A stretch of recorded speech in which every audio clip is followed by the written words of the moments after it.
Alerta vermelho. Capítulo 34. Os intocáveis da Rússia. Enquanto eu cuidava do fronte político em incontáveis voos transatlânticos para Washington, a equipe seguia em Londres trabalhando no fronte russo. Desde que tínhamos postado o primeiro vídeo no YouTube, em outubro de 2009, vínhamos recebendo inúmeras ligações e e-mails de russos comuns que espontaneamente nos ofereciam informações relacionadas ao nosso caso. Uma delas veio de uma jovem chamada Ekaterina Mikheva, que nos contou uma história horripilante. Ficamos sabendo que não éramos as únicas vítimas desse grupo de agentes públicos. De acordo com Ekaterina, 2 agentes participaram de uma batida de busca e apreensão no escritório de seu marido em 2006. Depois da operação, seu marido, Fyodor, foi preso e levado à mesma delegacia onde Sergei fora mantido. Mas em vez de ser deixado lá, Fyodor foi levado para um carro estacionado do lado de fora, jogado no banco de trás e, sem qualquer explicação, levado para uma casa a 50 quilômetros de Moscou. Ele logo entendeu que se tornara refém. Ekaterina nos contou que um dos seus sequestradores era Viktor Markelov, o homem condenado por assassinato que tomara o controle das nossas empresas roubadas em 2007. Pouco depois de chegar à casa, os sequestradores ligaram para o patrão de Fyodor e anunciaram as condições para sua libertação: $20 milhões. Ekaterina também recebeu uma ligação dos criminosos, na qual foi alertada de que, se avisasse a polícia, seu marido seria ferido e ela receberia uma visita dos amigos dos sequestradores, que a estuprariam em casa. Mesmo aterrorizada, Ekaterina foi corajosa e ignorou as ameaças. Procurou uma outra unidade da polícia, que localizou seu marido, invadiu a casa e o libertou. Além disso, prendeu Markelov e seu cúmplice. Infelizmente, sua história não terminava aí. Um mês depois, Fyodor voltou a ser preso pelo mesmo grupo de agentes e jogado em uma cela com um de seus sequestradores. Não sabemos o que aconteceu com ele nem quem estava envolvido, mas sabemos que acabou condenado por fraude a 11 anos de reclusão em um campo de prisioneiros na região de Kirov, a 800 quilômetros de Moscou. Ekaterina e Fyodor tinham 2 filhos pequenos. Sua família fora destruída. De repente, essa mulher de 34 anos fora obrigada a se sustentar sozinha enquanto o marido apodrecia na prisão. Eu sabia que estávamos lidando com gente sórdida, mas ao ouvir sua história, para mim se tornou ainda mais imperativo conseguir que agentes públicos como Karpov e Kuznetsov fossem detidos. A partir desse momento, nossa equipe passou a concentrar suas energias em descobrir tudo sobre Karpov e Kuznetsov. Vasculhamos extratos bancários, petições judiciais, sentenças, documentos de registro de empresas, cartas e memorandos que de alguma forma comprovassem a existência de bens pertencentes a eles. Tínhamos certeza de que encontraríamos alguma coisa. Kuznetsov e Karpov usavam ternos caros, relógios finos e circulavam em carros de luxo, apesar de seus salários serem inferiores a $1.500 por mês. Levantar provas documentais que os ligassem a essas extravagâncias nos daria grande vantagem em nossa luta. Começamos a investigação buscando informações sobre eles, nos mesmos bancos de dados que empregáramos nas nossas campanhas sobre governança corporativa na Rússia. Infelizmente, não havia nada no nome deles. No entanto, tivemos ótimos resultados quando pesquisamos o nome de seus pais. A falta de descrição dos dois era incrível, especialmente se levarmos em consideração que eram policiais. Uma das descobertas mais interessantes foi uma propriedade registrada em nome da mãe de Kuznetsov, um apartamento de 154 metros quadrados no prestigioso arranha-céu Edelweiss, localizado ao lado da Kutuzovsky Prospect, a Champs-Élysées de Moscou. Tinha vista para o Parque Victory e valia $1,6 milhão. Descobrimos também que o pai de Kuznetsov era o proprietário legal de um apartamento de 84 metros quadrados, com valor de mercado de aproximadamente $750 mil em um edifício chamado Capital Constellation Tower. Além dessas propriedades de alto padrão, a mãe de Kuznetsov era dona de 3 terrenos em seu nome no distrito de Noginsky, nos arredores de Moscou, com valor de quase $180 mil. Em teoria, a propriedade de todos esses imóveis poderia ter origem legal, porém a renda mensal dos pais de Kuznetsov era de apenas $4.500, claramente insuficiente para bancar essas propriedades. Na nossa visão, havia só uma explicação possível. As propriedades foram pagas pelo filho, Artem.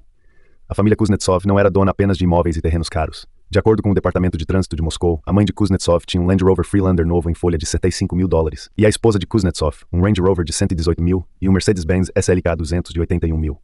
No banco de dados do Serviço de Controle de Fronteiras russo, descobrimos um vislumbre ainda mais interessante do estilo de vida de Kuznetsov. Em 2006, Artem e esposa começaram a viajar pelo mundo como se fossem do Jet Set. Ao longo dos 5 anos seguintes, fizeram mais de 30 viagens a 8 países diferentes, entre os quais Emirados Árabes, França, Itália e Inglaterra. Chegaram a viajar para o Chipre em um jato particular.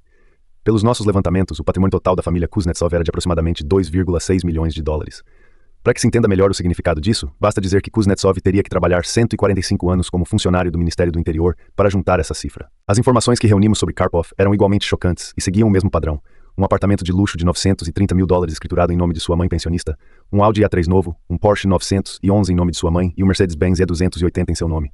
Desde 2006, ele tinha viajado para Inglaterra, Estados Unidos, Itália, Caribe, Espanha, Áustria, Grécia, Omã, Emirados Árabes e Turquia. Frequentava as melhores e mais caras casas noturnas de Moscou, onde se deixava fotografar ao lado de mulheres lindas e amigos bem vestidos. Era óbvio que não tinha vergonha nenhuma de compartilhar tudo isso, já que postava na internet várias e várias fotos de seu rosto sorridente. Eram pessoas abjetas. Qualquer russo comum que visse imagens da vida de Kuznetsov e Karpov, suas casas, suas férias, seus carros, ficaria furioso. As imagens teriam mais impacto e iriam mais longe que qualquer artigo de jornal ou entrevista de rádio. Tínhamos que mostrar como esses policiais de médio escalão se aproveitavam de seus cargos. Não dava para aceitar que tivessem tudo. Não dava para aceitar que arruinassem a vida das pessoas durante o dia e comessem em restaurantes da lista Michelin à noite. Foi assim que decidi fazer mais alguns vídeos para postar no YouTube. Dessa vez, as estrelas seriam Artem Kuznetsov e Pavel Karpov. Ficaram prontos em junho de 2010, ao mesmo tempo que em Washington estava sendo redigido o projeto da Lei Magnitsky. Agora era só esperar o momento certo de lançá-los. Esse momento chegou quando Oleg Logunov, o general do Ministério do Interior que autorizara a prisão de Sergei, começou uma campanha na mídia para justificar sua prisão e morte. Quando uma estação polar de rádio lhe perguntou se Sergei havia sido pressionado quando estava preso, Logunov declarou friamente: "É normal investigadores procurarem obter depoimentos dos interrogados. Fazem isso no mundo inteiro." Era como se o que acontecera com Sergei fosse a coisa mais normal do mundo. O acobertamento estava ganhando força e nós tínhamos que enfrentá-lo de alguma forma. Em 22 de junho, postei o vídeo de Kuznetsov no YouTube. Ao mesmo tempo, lançamos um novo site chamado www.russianuntouchables.com, em que publicamos para o mundo inteiro ver os documentos e provas que sustentavam nossas afirmações acerca dos estilos de vida inacreditáveis desses policiais. No primeiro dia, o vídeo de Kuznetsov teve mais de 50 mil visualizações, mais que o total do primeiro vídeo sobre a fraude que tínhamos colocado no YouTube. Em uma semana, já tinha sido assistido por 170 mil pessoas, levando-o ao primeiro lugar entre os vídeos políticos na Rússia. A The New Times, uma revista russa semanal de oposição, publicou uma grande reportagem intitulada Jatinhos Privados para o Tenente-Coronel. A história da riqueza de Kuznetsov era tão saborosa que foi repercutida até no Reino Unido, em matéria do Sunday Express, que quase nunca publica notícias sobre fatos de fora da Grã-Bretanha. Enquanto todo mundo falava, escrevia e comentava em blogs sobre o vídeo, um grupo de ativistas decidiu agir por conta própria. Eles foram ao prédio de Kuznetsov, escreveram o nome dele em uma foto de Sergei e colaram uma cópia na porta de cada apartamento. Para completar, penduraram uma gigantesca faixa vertical no edifício em frente. Para manter as autoridades russas sob pressão, pouco antes de divulgarmos o vídeo, Jamie Firestone também entrou com queixas-crime na Procuradoria-Geral e no Departamento de Assuntos Internos do Ministério do Interior, questionando a riqueza não explicada de Kuznetsov. Apesar das provas indiscutíveis, as autoridades cerraram fileiras em torno do seu policial de médio escalão, como indicou o vice-ministro do Interior, Alexei Anishin, ao declarar que investigar a riqueza de Kuznetsov não era parte das atribuições deles. Apesar de não haver uma resposta oficial ao vídeo, era certo que tínhamos tocado em uma ferida. Em 11 de julho de 2010, Pavel Karpov entrou com ação por difamação contra mim e meus colegas. Sua petição inicial afirmava: William Browder, Eduard Kairetdinov, Jameson Firestone e Sergei Magnitsky conduziram uma campanha de informações para difamar a mim e Artem Kuznetsov, bem como para acobertar vestígios de suas próprias atividades criminosas. A única pessoa que se beneficiou do roubo das próprias empresas, da restituição de impostos pagos e da morte de Magnitsky foi Bill Browder. Isso mesmo, Karpov estava dizendo que eu era responsável pela morte de Sergei. Talvez ele acreditasse que se me atacasse, eu recuaria. Contudo, o efeito foi contrário. No dia em que soubemos que Karpov entrara com uma ação criminal contra nós, divulgamos o vídeo estrelado por ele. Em termos cinematográficos, o novo vídeo era até melhor que o de Kuznetsov.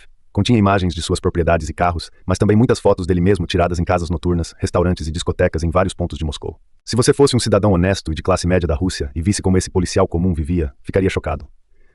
Todo mundo ficou. Jamie também entrou com várias ações criminais contra Karpov.